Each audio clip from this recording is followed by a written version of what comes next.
Well, Jim, a win at last and a clean sheet as well. You must be delighted with that performance today and the result.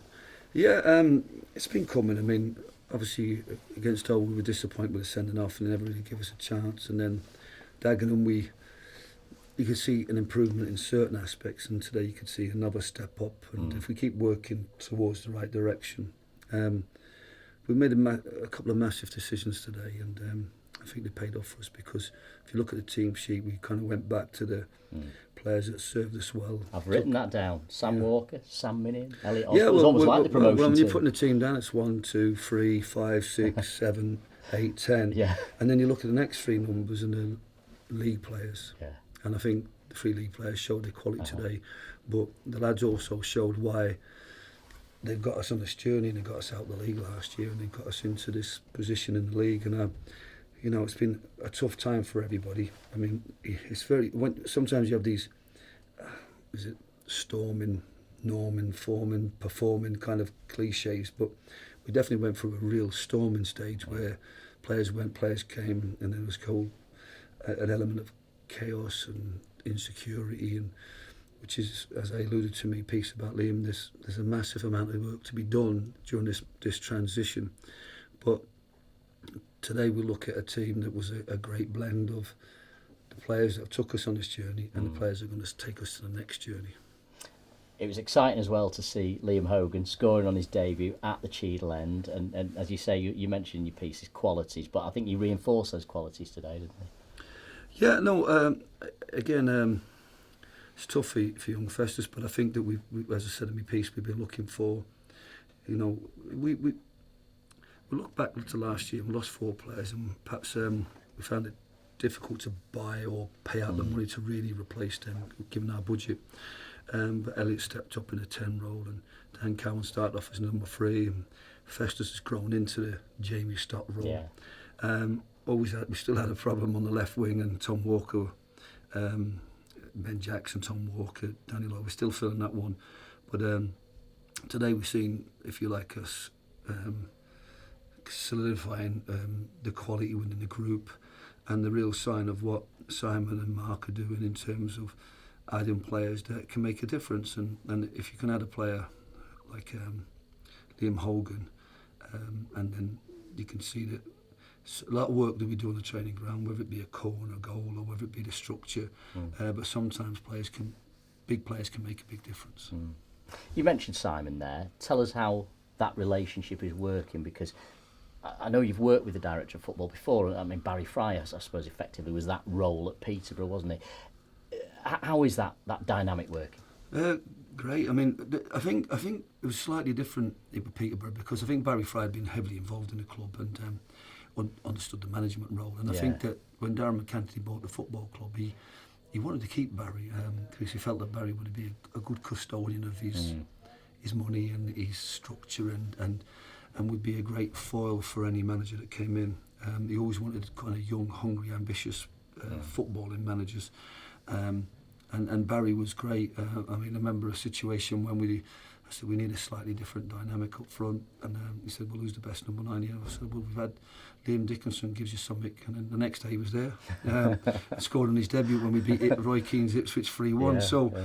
And it's great to have that, because there's a lot of work at this club. And previously I've kind of waiting for a little bit of leadership, and I've had to give them a little bit of upward leadership in terms of telling them what we can do, maybe not that we've had to be a bit careful about this transition to full time, because we don't want to lose what the qualities we've had, part-time or hybrid. And I think perhaps that decision was justified this year when we brought that group forward and how they've competed really well.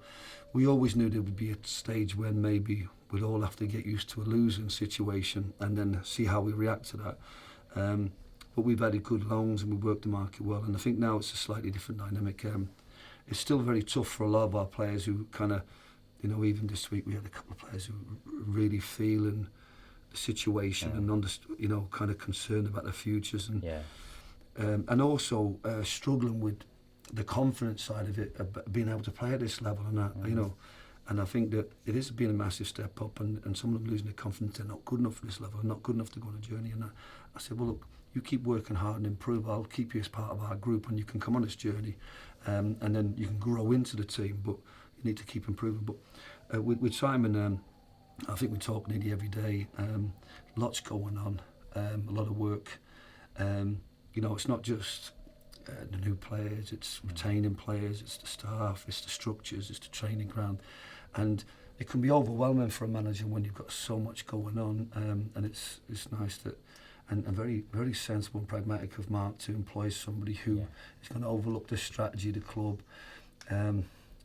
It's always difficult when they roll out the Taj Mahal and you're the civil engineer that's got to build it. I said, you better get me some good brickies. But it's that kind of plan, and you've got to look at it and say, well, yeah, that's tremendous. Now what we have to do is compartmentalise it, break it down into its pieces and start working on the bits that can make a difference now, the building blocks, the staff, the structures, and it's very exciting what's going to happen. I think it was a huge relief today because everybody wanted to see something exciting happen. But great credit to everybody at the club, all the way from the volunteers on the pitch today to all the way up to Simon and Mark, because everybody played their part in what's the dawn of a new era for us. I'm sure the Taj Mahal wasn't built in a day, but in terms of changes to personnel, are we likely to see any more new arrivals, new players between now and the end of the season? Is that likely to still happen?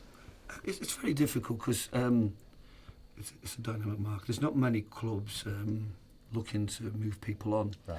And we've got to be really careful. And I'm not being overprotective of our lads, but I still think that they've done great. If you go back to pre-Christmas, we only had one loan player when we went on that great run. Perhaps some of them got exhausted, one or two of them lost a little bit of confidence, and fatigue played a part, injuries, and we brought a couple of players in to protect against that. I think that any players that we bring in have really got to make a difference. So we just have to monitor perhaps Jordan Archer's situation. It may be one where we let him return to Port Vale and get fully fit, because we don't want to rush him back in. That then gives us a dynamic of is Liam McAlinden, is Niall Bell, Frank Mulhern's on a recall. Does he want to play a part in the new generation at this club? And if not, then I'm sure that I know Simon's working really hard behind the scenes, and we'll be going to watch players to add to us. If they're available now and we can make it happen now, then great. I'd like to have as many of them in the building as possible, but I think that we have to be very measured in terms of the timing. And Lois and Danny Lloyd and Liam have been great additions, both Liams. So I'm really pleased. But we don't want it to be a massive turnover. It's not going to happen in weeks. We've got to look at not just now, the next window, and maybe even the window after that. But initially, we just want to try and get the best out of our current players, add better, and then see where that takes us. Well, it's taking you today back into the top 10. You're only a point off the playoffs now. Is that still the target, the top 7? Of course, but I think it's not saying it's a false position, but there's a lot of games to be caught up. I'm not going to do the old Danny Begara and say 50 points. I know, it's today. No, but look, when you're on a run, you want to just get out of that run. And I haven't spoke to the Bromley guys. I mean, even though they had a fantastic start to the season, they looked at their squad and felt top 10 would be brilliant. They give them a platform to build. And I think that if we finish in the top 10, we can all look back and say, well, we achieved, because the way we started this season, I think everybody would be delighted with that. And if you look back at some of the players we've had, some of the issues we've had, the inconsistency due to unavailability or lack of form or lack of coming up good at this level, for us to be in this position at this stage of the season, I'm really pleased. And it's been a bit difficult September. We got through that negative period, and it was a tough period for us. But I think it's a different dynamic now. We can all feel that things are about to start evolving. We all wanted a revolution all to happen overnight, but it is starting to evolve, and you can see the difference that these key players are making. And it's a nice position. We just got to keep working hard. Walking won't be easy. The next game won't be easy. But look, what we want, I've given these lads a challenge to say, look, you've come on a great journey. I want you not just to be champions. If we finish in the playoffs this year, it's a bigger achievement than what we did last year, and that's a tall ask to be champions after 52 years. But none of us. none of us want to be at that level, and none of us are over celebrating getting out of the 6th tier. But the club's certainly putting itself in a position where now it's, the future of being in the league is very, very tangible. It's great to hear. Well done today. Thanks so much.